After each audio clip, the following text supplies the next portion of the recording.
Hare Krishna. Welcome to A Bond of Love interview series brought to you by the Vaishnava Ministry North America. Today, we are delighted to have with us Her Grace Akuti Devi Dasi. She joined ISKCON in 1970, seeking spiritual answers beyond what college could offer. She traveled west to explore the counterculture gatherings known as beings. By Krishna's grace, she made a small group of Hare Krishna devotees during a lunch break at a park in Denver. Their wisdom, joy, and dedication captured her heart, and she never looked back. That encounter marked the beginning of a life of devotional service that has taken her across the United States and around the world. Akuti Devidasi has served in many ISKCON communities, including Dallas, Houston, Los Angeles, Santa Barbara, Portland, Miami, Columbia, Lake Huntington, Gita Nagari, and now Alachua.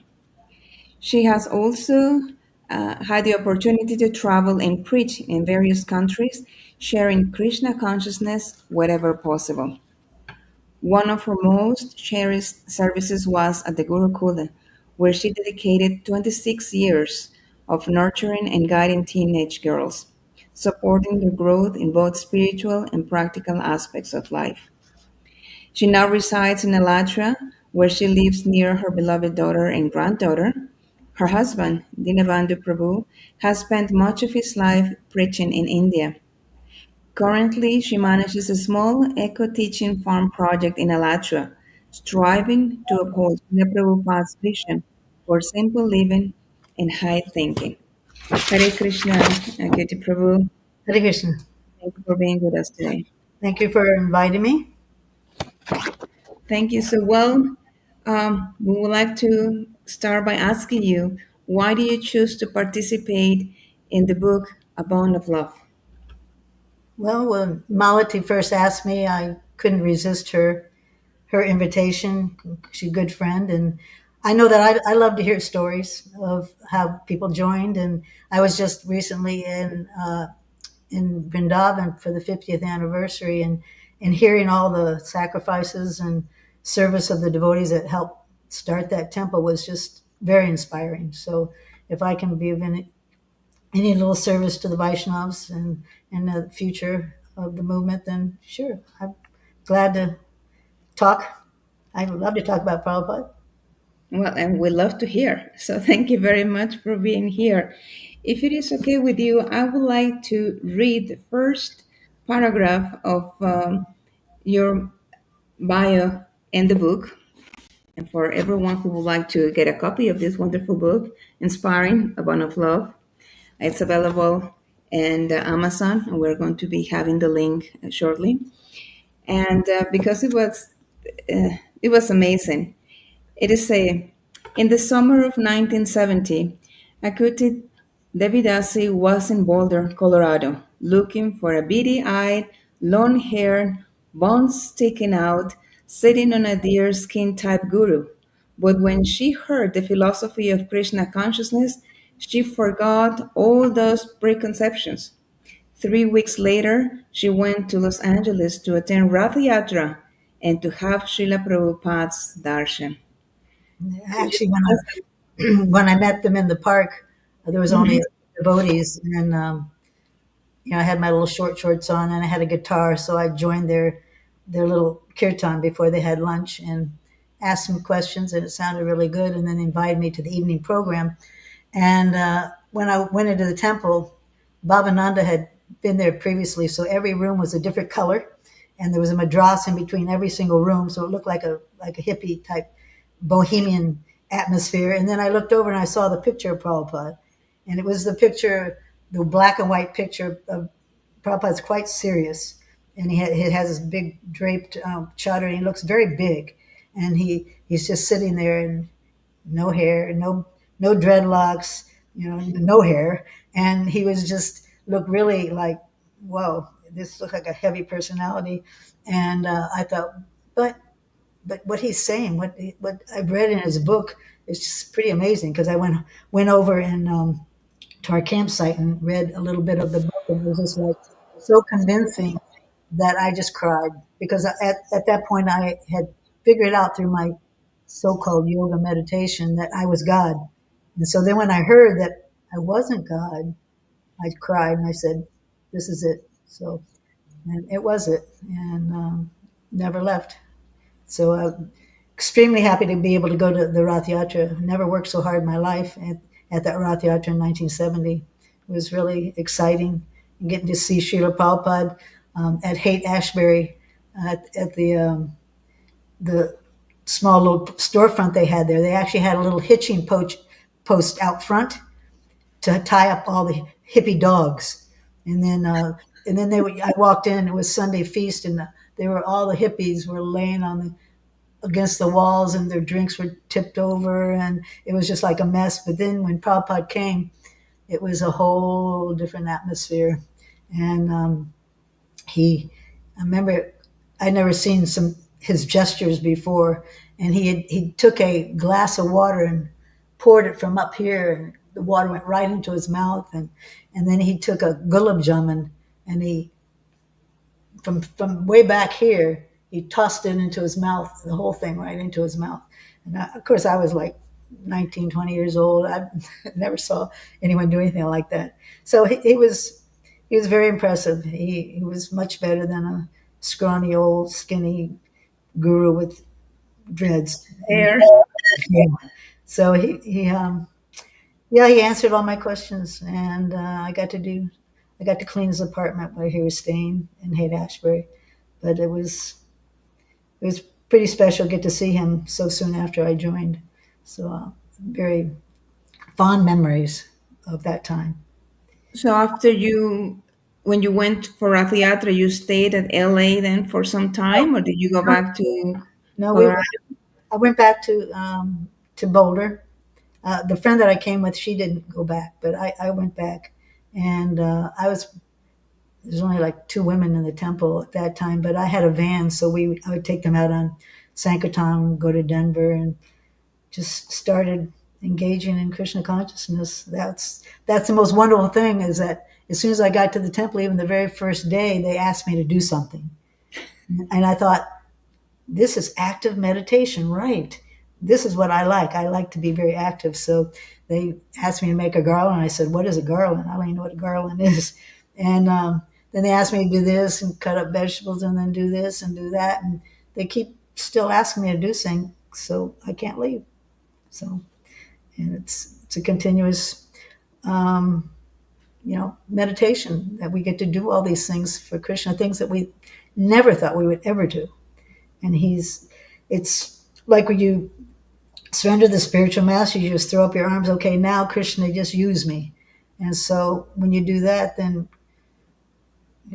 they figure out so many things for you to do. Prabhupada gives us so many things we can do to spread his mission, and that's why I can't leave, because we're so dedicated to him for what he's done for us that we can keep thinking of things that we'd like to do, even materially, and he can transform them, and we can do it spiritually. So it's a wonderful process that everyone should have an opportunity to engage in.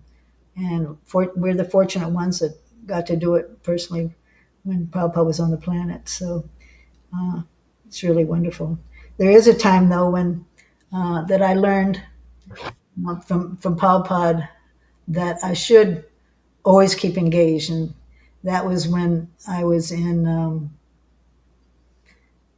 India for the first time in 1975.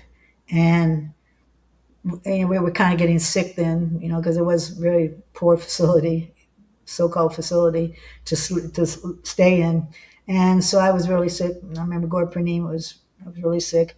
And then Prabhupada said, "Why is everyone getting so sick? They're not engaged enough." And so then I even though I was sick, I found some engagement cleaning or something. And sure enough, I got, better. And then when I was in Vrindavan in 75, after the ceremony of opening the temple, I noticed Prabhupada was sitting around with some other god brothers or some sannyasis and guests underneath the tamal tree, and we didn't really have anything to do. The big festival was over, and so couple of us ladies just kind of went over and sat down because, lava matra, 1 second of association with the spiritual master is so important. So we thought we'll just sit in the back. Papa can't see us. We'll sit back there and just listen. He may have been even speaking in Hindi. I don't know. But we just thought, just to be close to him, why not? And so I have a picture of it right over here of, of us sitting there. And then all of a sudden, someone came over. Prabhupada said, "Come over here," and he was saying something to him, and then the person came over us and said that Prabhupada wants to know why you're here. Don't you have some service to do? And I thought, oh, twice now. Okay, so I went and found some service. So that's a lesson that we shouldn't waste any time. There's always some service to do, and there's always, even though you're busy, when someone asks you to do some more service, you can find time. You can find time to do all these things. And so that was a kind of a personal instruction for me. I mean, a little indirect, but that I should not waste any time, just keep busy as long as my body's working. When did you get initiation? I read that you actually got first and second initiation together. Yeah, actually, Vishnu John Maharaj suggested I get initiation during that Rath Yatra time, but I'd only been for 3 weeks. Not maybe it was only 2 weeks, and then I think they said, well, maybe she should wait a little bit. So I waited till Prabhupada when I was in Dallas at that time. I went back to Denver, to Boulder, and then I got married in Dallas in November. That was from July to November, and then I got married in Dallas, and then we drove out when Papa was in LA again. I got initiated first and second. Deena Bandu got second at the same time. So it probably was almost 71 before I got initiated. 71 and 75 you went to India. Did Srila Prabhupada give you a particular service or just No, he told you I keep snuck busy doing your service? I snuck a little service, personal service, when I was in LA, when he would come, because I lived there for a couple of years after Dallas and Houston. I went to LA, and I got to be in the kitchen a lot because I like to learn how to cook, and so I got to cook for him a couple times, and that was pretty frightening, but it was it was nice. I used to make these little cans of.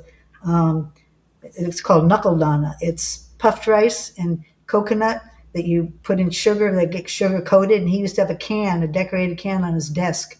And when little kids would come in his room, he would give some of these little sweets to him. So I got to do that. I got to cook a couple lunches, but it was not very good. In the future, I did do a lot of cooking for the movement. I still do for big festivals. So all kinds of different service. Amazing. What is your any favorite memory of Prabhupada, your service? I know once I think you were paying obeisances and you came close to his Yeah, shoes. yeah, that was when I almost first saw him. We saw him at the airport in LA when we picked him up before Rath Yatra. And then that was when the time when he would come after his walk and go down, and he would put a flower in his basket and he would put a flower in your hand. It was really sweet reciprocation. And so when I was bowing down, I saw he had little canvas shoes on because he'd been on a walk. And I had known that I knew enough after maybe it being a month in the movement that you shouldn't touch men. You shouldn't, it was voodoo, you don't do those kind of things. And so I thought, but his feet are right there. And if I can just touch the shoes really lightly so he wouldn't feel it. I didn't have long to think about it. And so then I went down and I touched his shoes just a little bit. But I don't think he felt it. But I got the mercy. So it was the only chance I had. So I'm glad I took it. Good for you. Yeah, I mean, how many times we had that opportunity, that rare opportunity, and you were right there. That's amazing. And then we How, went in the garden a couple times with him, and that was a really sweet exchange. He heard all the some ruckus in the parking lot of people going out And he says, "Where's everybody going?" It was like a Friday night or something. He goes, "They're going on Sankirtan, Prabhupada." And they were even going on motorcycles. I remember Satsrup getting on with Karandar going on a motorcycle on Sankirtan. And he said, "Yes, this is Nityananda's movement, going door to door and asking everyone to please chant Hare Krishna." So he's very happy to hear that. And then he would read Krishna book. Someone would read Krishna book to him, and I happened to be there when they read the story about when Krishna and Balaram got caught for stealing butter and yogurt, and then they were kind of angry that they got chastised. So to retaliate, they passed urine on the floor. And then Prabhupada was sitting on a bench and he leaned back laughing like crazy. He looked like a coward boy, just enjoying Krishna's pastimes. I thought he was going to fall off the bench because he didn't have a back on it. But that was real sweet. Yeah. His humor was exceptional. Although he was serious, he could he could be funny also. It was really nice. How, what did you feel when you were in Prabhupada's presence? It seems you have so many opportunities to be just, in his association, whether in LA or in India or in Dallas. So, what I was didn't it like? Dallas, but mostly when I was in LA because he was coming often. And Mhm. I remember him going to the studios to do a recording. And it was right by the place where we cut up vegetables and everything. It was kind of a mess. And I remember we knew he'd walk by, so we shoved everything against the wall so that he'd look over it and couldn't see it. But he decided to come in. And so he came in, he looked around and saw all the mess and commented. I forget what the comment was, but yeah, you couldn't trick Prabhupada. But it was nice seeing him there. And in class, of course, young devotees, and we have doubts. Doubts are still there. And somehow or other, the classes would be poignant just to that doubt that was in my heart. And it would, by the end of the class, it would be gone because he could somehow or other know what I need to hear. So that was exceptional to see him do that. It's as if he was just talking for you. She was kind of guessing what questions you were having in your mind, that he could hear your mind, and he Yeah, was answering those. yeah, he's exceptional person, very exceptional. How did Prabhupada provided protection for you and your service while you were engaged? Was there any, how can he inspire you and protect your services and yourself? Well, service has no borders. As far as some women complain that they couldn't do service, they couldn't do this, they couldn't do that, but I found that I could do anything, anything I wanted as far as engagements. I guess deserve and then desire, but I did some, I've done some pretty strange things in Krishna consciousness, and uh, I always felt like Prabhupada was accepting whatever we did. He encouraged us to do all kinds of things. And even though some of it was, material things that I had harbored in my heart, like I loved sports and I loved things like that, somehow or other I found myself being the, phys ed teacher of the 16 teenage girls for 26 years. So he knew what I needed to be a devotee. And so I found that he was always conscious of what kind of service I needed to become more purified. And that's a connection. It's a very tight connection with your spiritual master that still goes on even after his separating. That you can meditate on a service and ask him if he's going to accept it, and then all of a sudden you find the facility there right in front of you. And like I wanted to build altars. I just had a desire to build altars, and all of a sudden I find myself that I'm in Lake Huntington, and there's all these woodworking equipment just sitting there from the old New York temple. So that kind of thing. And then after the Gurukula system, I wanted to do some other kind of service, and so I love to be outside and to be active all the time. And I felt like I needed some protection because my husband was always in India and my kids were my child was gone. So I needed some protection. And so Krishna arranged that I could move onto the farm here and have a real nice opportunity to fulfill his other 50% in a teeny tiny little way, but to experiment and try to figure out what it's like to actually live on a farm and prepare yourself that when the economy collapses, which Prabhupada said it will, that thousands of people are going to come to our farms. And what do we do? We had a hurricane here about 8 years ago, and that was my inspiration to do this project because we were without water, we were without electricity, just like everybody else. And I thought, this is not the way our farm should be. So then I started establishing, less dependent on technology type of project. So it's been going on nicely and kept me engaged and has protected me from, all kinds of nonsense I could get into, I'm sure. So this is the small eco teaching farm project that you are currently managing. Mhm. So eco teaching. So do we have devotees from different communities coming? They're learning. What is the I what have outside process? outside kids come from schools and they cook on cow fires and they roll chapatis and they do gardening and they learn how to make paper and they learn how to do all kinds of things, build with clay and use their feet to mix it all in and make cow buildings. And it's mainly to inspire people to become more in touch with nature. I have a big eco festival coming up in October, and hundreds of people come and have hands-on workshops. And it hasn't fructified completely, but we're getting there. So it will be a nice preaching program.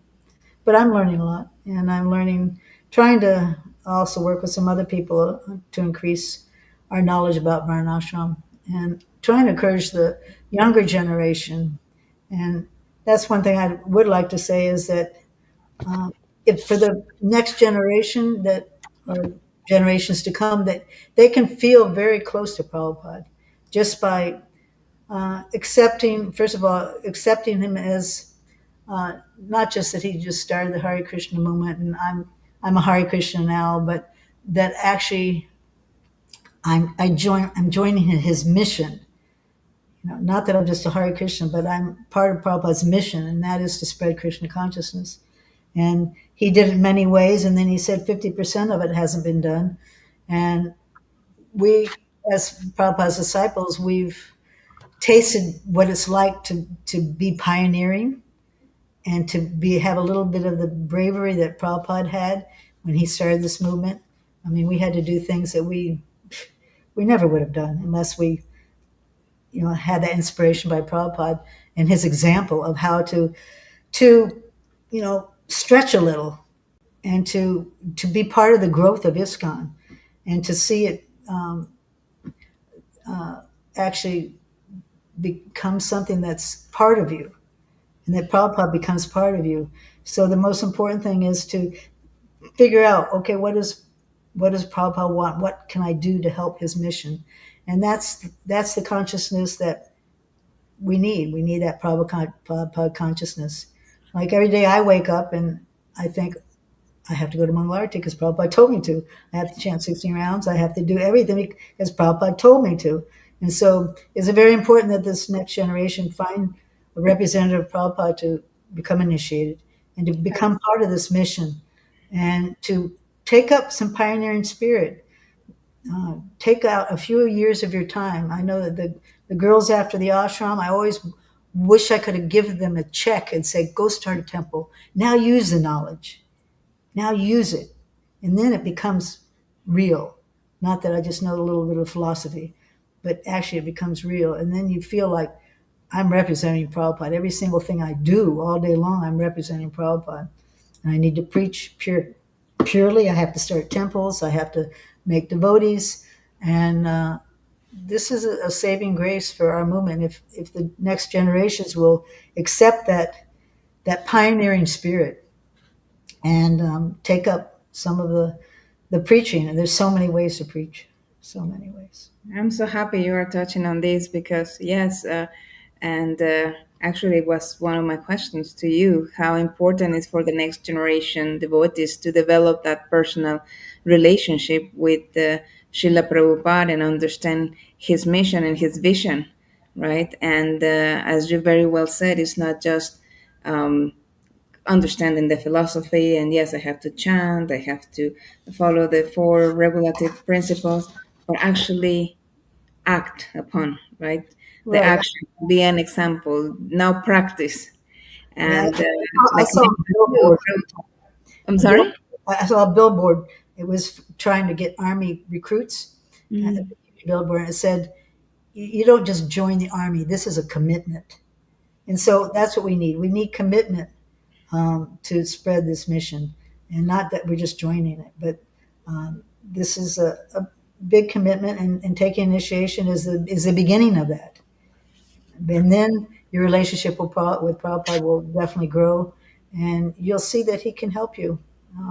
Even though he's not here, he can help you. And of course, when you read his books, he's right there telling you everything you need to know. I'm grateful every single day for Prabhupada, what he's done. He's giving me direction. And, when you're young, you're thinking, oh, what'll I be when I grow up? Will I be this? Will I be that? But Prabhupada solved that whole problem.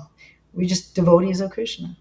Now I know what I'm supposed to do the rest of my life is just to figure out how to serve Guru and Krishna. And I haven't found anything better to do. You know, I've had 50 years to try to figure out something better to do. Can't find it. The search was ended as soon as I read the philosophy and committed to serving Srila Prabhupada. It's the best thing that one can do. And we should be so grateful that we have the direction. And for this lifetime, we can finish up our business and get out. It's a very rare thing, that we have. And we should take it very seriously and follow all the rules, even the little ones, you know, even the little ones. yes, and by teaching the next generation is just empowering them. You empower the next generation and hands hands-on training like what you are doing on this project at the farm project. It's hands-on teaching, so you're empowering them. They're Unfor- learning. But unfortunately, Hmm. the devotees are not interested. I get outside people that are more interested, unfortunately. I put the project right next to our school, our school that goes up 10th grade, and they barely ever come over. They're too busy learning how to, get a computer job so that they can make money, support their families, which is the truth. That's how you make your money, and that's how you support your families these days. You don't support it by growing tomatoes or making paper out of cow dung, you know. So what can you do? I'm just doing my little part, and hopefully some of the youth will become interested. I think it's going to mean Krishna's going to pull the plug someday, and when we don't have our pistachios from Iran and our all of our Mexican food and our California olives and everything, then we'll maybe we'll take it serious. But meanwhile, I'm trying to figure a few things out. But unfortunately, not that many people are interested. So I know Prabhupada, he wanted to sit down and get Nagari and teach everybody, but he didn't have time. But so yeah, if there's anyone interested, it would be very Please nice. send us the information. And you mentioned that you're going to be having a festival in October.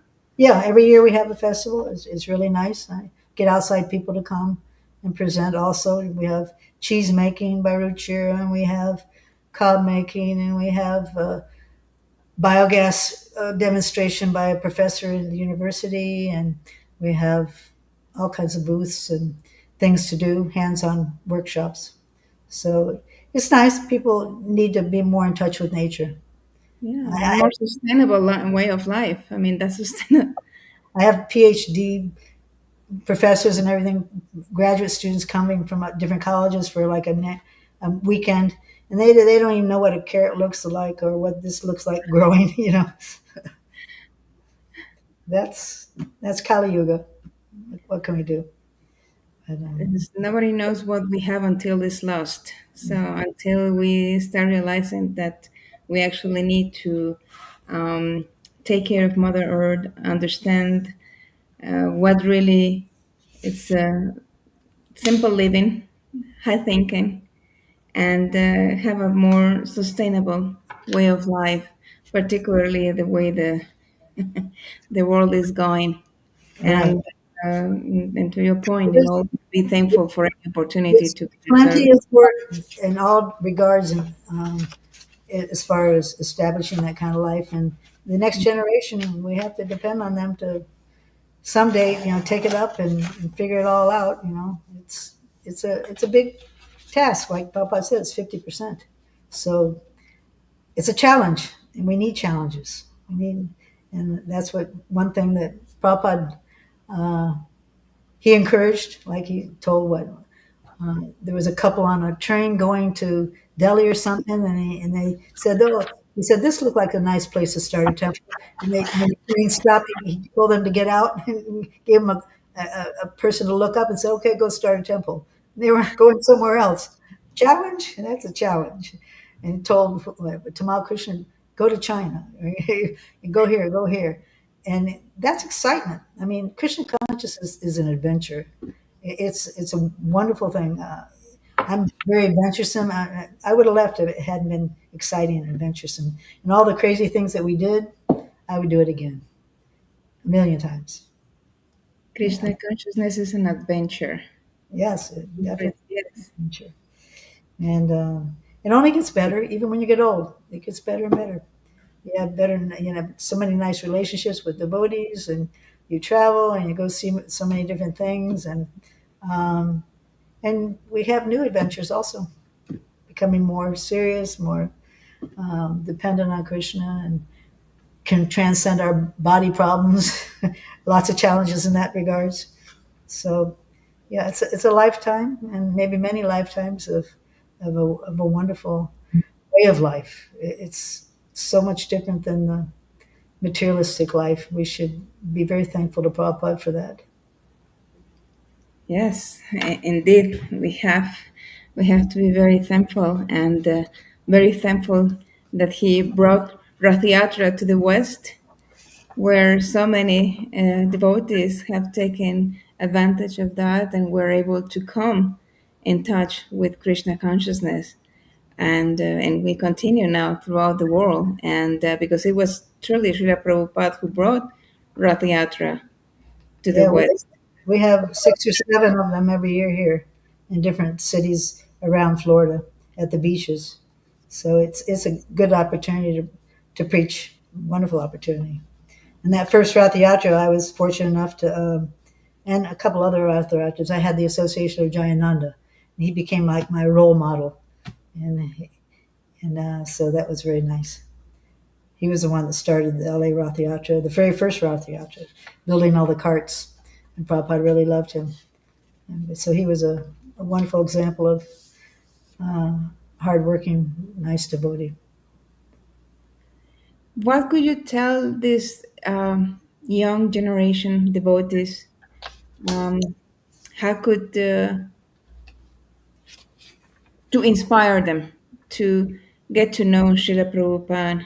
To because right now we have, of course, with the media, social media, we have so many videos, so many stars there. But I have found that many youngsters are not really connecting with Prabhupada. And how can you inspire them? What would you tell them to develop that personal relationship with him? What's so special?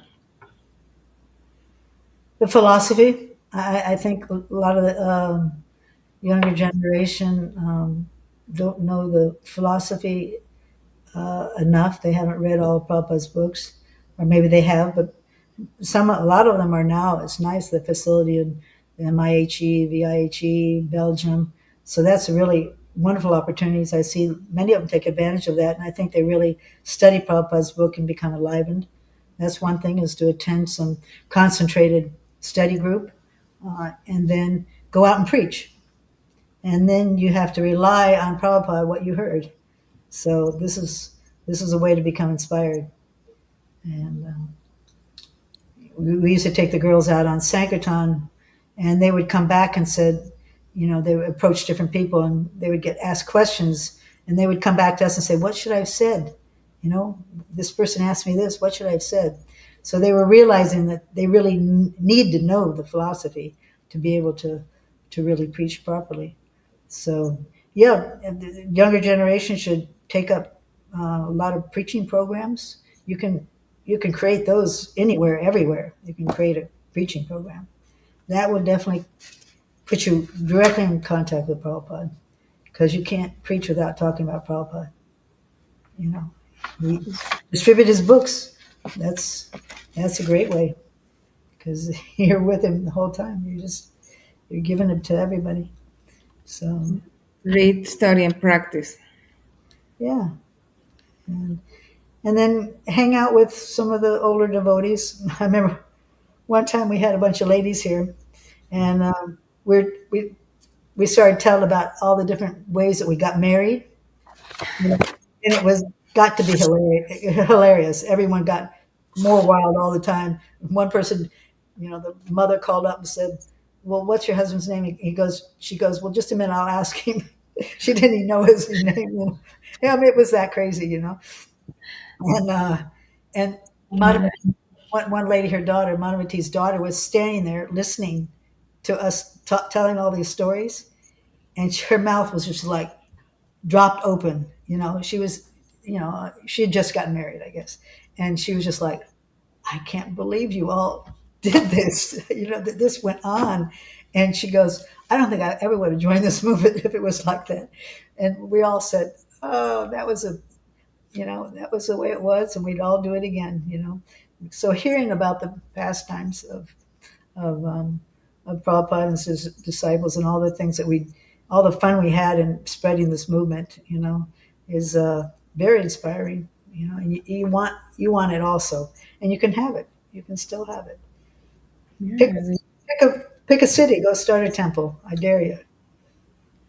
yeah. I mean, just sending Prabhupada. I mean, the way Prabhupada empower you all at such a young age. I mean, go across not only across the country, across the city, across the state, but across the Atlantic. Go to go to Europe, go to London, and open a temple. I mean, That's one thing I regret, that mhm, my husband came to me, and we were in Los Angeles, and that was a time, it was 1971, I guess, and we started temples. Couples were sent here, there, and didn't even know languages, and they'd have to go start a temple. And mhm. and then my husband came out and said, they need someone to go to New Zealand to start a temple. You want to go? And I go, New Zealand? Where's New Zealand? Where's New Zealand? I was like, that's on the other side of the world. I go there? And I was just kind of reluctant. And so then someone else came forward, and I go, that's probably the one thing that I really regret, that I more or less said no to. That I should have just said, sure, I should have gone, I should have just gone. And because I heard it's a wonderful place to start a temple. They have a really nice program there. So yeah, I lament that I didn't surrender that way. And so yeah, don't be like that, because you'll lament. Take up as much service as you can in this lifetime, no matter what it is, and just throw up your hands and say, yes, use me. And then you have to surrender and do it. In the book you wrote, we have many opportunities to surrender, and we shouldn't let them pass by, because if we do, we'll regret it later. Yeah, so I regret that. It's the only one thing I think I regretted, um, that I didn't accept. And the other ones, the difficult ones, the ones that you don't like to do, that you had a hard time with, um, you can just reflect that that was Krishna testing me. And we need those tests to advance, and to remember Prabhupada, and to become more dependent on Prabhupada's strength, because when you get initiated, that's where your strength comes from. Many of the youngsters say, I can't get initiated because I don't think I can follow the principles. and I don't want to disappoint my spiritual master. But I say, you can only follow the principles if you have the strength of the spiritual master. You can't do it on your own. So you need that bond, that bond of love that is between you and the spiritual master. That's where the strength comes to be able to follow his instructions. And if you don't follow the instructions, you don't go anywhere. So, um, yeah, this is an important thing. And even in the things that are difficult, that's because your spiritual master is testing you, wants you to become stronger.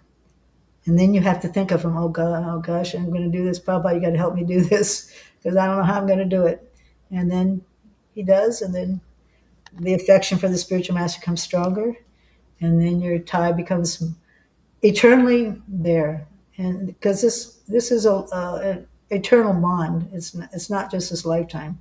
It's going to go on and on. And Yes, this is just a sample of what our relationship is with Krishna, which is eternal and full of affection and love, which we just, experience a little bit by through our spiritual master, through that relationship. So everyone should experience it, and that will help us get us to the higher stage of loving Krishna. you beautifully wrote also, we pray to Srila Prabhupada to get Krishna, but my lifetime goal is to serve Srila Prabhupada. So I pray to Krishna to help me please him. Yeah, yeah. So it's That's beautiful. so we have a lot of praying to do, and it begins by chanting the Hare Krishna Maha Mantra, and that's the gift of Prabhupada and Lord Chaitanya. And that's what keeps us all together in a society. That's also something that Prabhupada gave us that we should be so grateful for, is that he made a society where we can all help each other and live in this house, that the whole world lives in. And I mean, I just, you can travel all over the world and there's always a temple you can go to. And, or you can just be going somewhere and you hear the kartals in some foreign country and you go, oh, the devotees, my family. And so it's wonderful. And the bond of love is big. It's not just with Prabhupada and you, but it's a whole family that we have a bond of love with. And yeah. Even at some international airports, if you're wearing your tilak or the Oh, tulsi yeah. with Hare Krishna, oh. So many times. So Like, many times. Yeah. You can't hide it. Once a devotee, always a devotee. And so yeah, this house is worldwide big house. And Prabhupada wants us to make it even more rooms in it. So we need more people to go out there and find more places to rescue all these fallen souls and give them the opportunity to do some service too. what would be the best way to care for a younger generation? Tell them, come. This is the love and care that Srila Prabhupada gave to us, and through in Krishna's mercy, really bringing the holy name to the West. Otherwise, if it was not for Srila Prabhupada, I know I would not be here today. None of us will be here today. So that was love and care from Srila Prabhupada. How can we tell the devotees, come here, join us? Let's Encourage keep them, this. encourage them to become initiated devotees, and make more opportunities. Just like right next door, we just built a building because we kept having people come here and want to stay, but there was no place for them to stay to learn. And they couldn't stay for a long time. They don't want to surrender fully. And we don't have that much service to do. So we built an ashram, and a man came forward, and now we have bhaktas coming. And they stay a few months. They get it in their heart, and they go away. And we have the whole Hare Krishna temple, the Krishna house in Gainesville, where students come, spend a couple semesters while they're going to school, become enlivened. They take it with them when they leave and graduate. They become devotees, or they join a traveling party, or it's amazing. We have to make the facility. Yes. Do you have a brahmacharini ashram in No, Alachua? no, we know. Mm. We need one, but you Mm. need the people to do it. You need some of the older devotees to surrender and take up that service, which is a good retirement is a good time for it. You know, um, like when you were in college, you had your dorm leader, which is kind of older lady, to take care of the dorm kids. Um, so yeah, if there's people that have the time and energy and health to take on, take a offer, to train a few ladies. I mean, I did that also after teenage girls. We started an ashram for older ladies that weren't, but it's really hard to find enough to come together because ladies are usually working, they're married, or they going to school. So, but it's working out with the men, and so because we made a facility for it, so we need more facility for taking in people that are interested, even if it's just for a few weeks, that they can experience a taste. I know Yes. the men next door just went to the Rainbow Babe gathering and brought back one man. Now he's going to stay here for a few weeks and get some training. So that's nice. It's enlivening for us also to see the new people come. They send some of them to the eco farm to help me. I get to know them while they're here. Really nice, nice program. So And when they leave, well, they leave, they take those teachings and yeah, they share those teachings wherever they go. yeah. So, well, let's call those the seeds. They will be planting seeds somewhere else, and hopefully, those seeds, once they sprout, they will come back to get more fertilizer from the bona We fide see it land. happen. We see it happen. They do come back, or they go to another temple and stay. So yeah, so there's opportunities for that. Yeah. Yes, with one thing that that again just resounds a lot to me is the gratitude.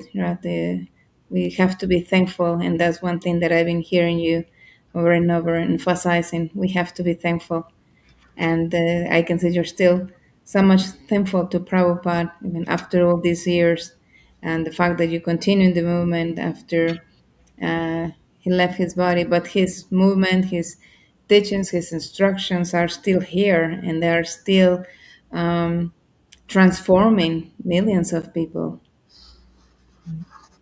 And, worldwide. and individually, we can also be gurus in what we do. Take seriously whatever service we're doing and try to teach it to others. So in many ways, we have to become very strong in what we do and set a perfect example so that the younger generation does see that, oh, look, they're still doing the same thing that Prabhupada, told them to do. They're still doing it. So we have to make sure that we're good examples and then be able to offer our services to help them too. Mentorship is a nice way to do it.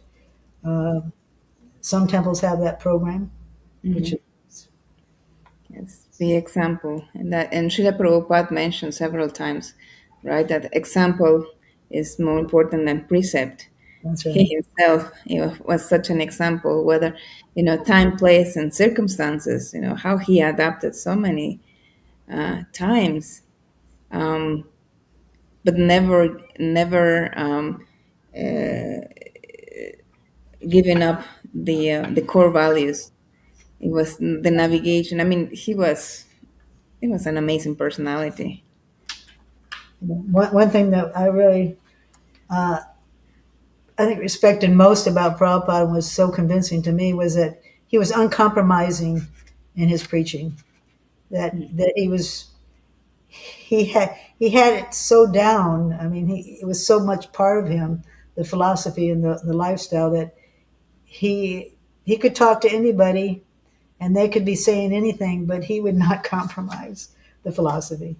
And I think we have to be very careful that we don't ever think that we can change or compromise in any way. We should take that very seriously. That Prabhupada never said, well, yeah, well, maybe this, maybe that. Never maybe.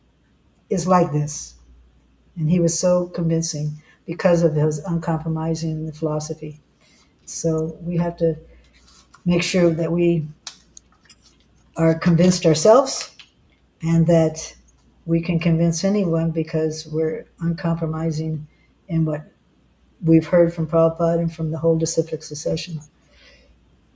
So this requires some study and some real trust in what Prabhupada's given us. We have to trust everything that Prabhupada said and take it full heartedly. We can't doubt anything that Prabhupada said. That's right. Now, Prabhu, we are almost done with this interview. It's been a pleasure talking to you. Is there any message, any comments that you would like to give? An inspirational message for all our Vaishnavis and everyone in the. Well, I hope you have more and more of these interviews because I know I really enjoy hearing my god brothers and god sisters tell their stories because uh, it makes me feel closer to Prabhupada. That's for sure. And I think what you're doing is will help the future generation feel a little bit tighter with Prabhupada and be more encouraged to have a relationship with that bond of love with their spiritual master, which Yes. is not different than having a relationship with Prabhupada because we're all representing him. So, yeah, continue your work and hopefully more of the younger generation and the present generations can take advantage of them. It's a nice service you're doing. Thank you, and I hope I haven't offended anyone or uh, made any mistakes in my presentation. Please, we are honored. We would like to hear more from all of you because one thing that we find in every single disciple from Prabhupada is like you are still here because of that bond of love, because of that caring, because of that loving disposition that Srila Prabhupada had for all of you. And you mentioned during our conversation how even during the lecture by Prabhupada, you had some questions and you didn't even need to ask. Prabhupada is like, yes, here's your answer. So he knew, and we have heard from some of your god sisters same things. Yeah, Like it's like, how did he know? I do not know how did he know, but he knew what was in my mind, what was in my heart.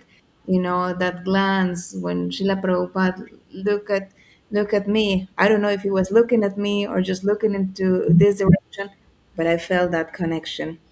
So you are so true in saying this is a bond of love. This is I, the connection. I was just thinking that you. Whoops, what happened? I can hear you.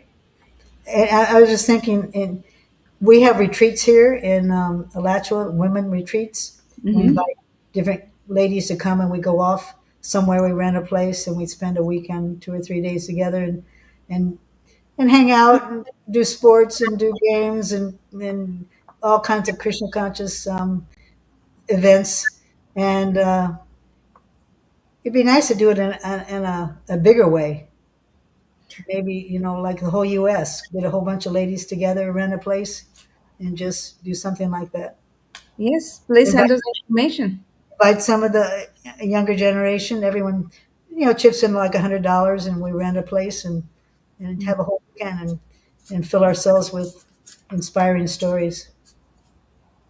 Please send us information. We currently have like local retreats because some of the Vaishnavis either work or they're young mothers um, but we actually want to have a national retreat. That'd be great.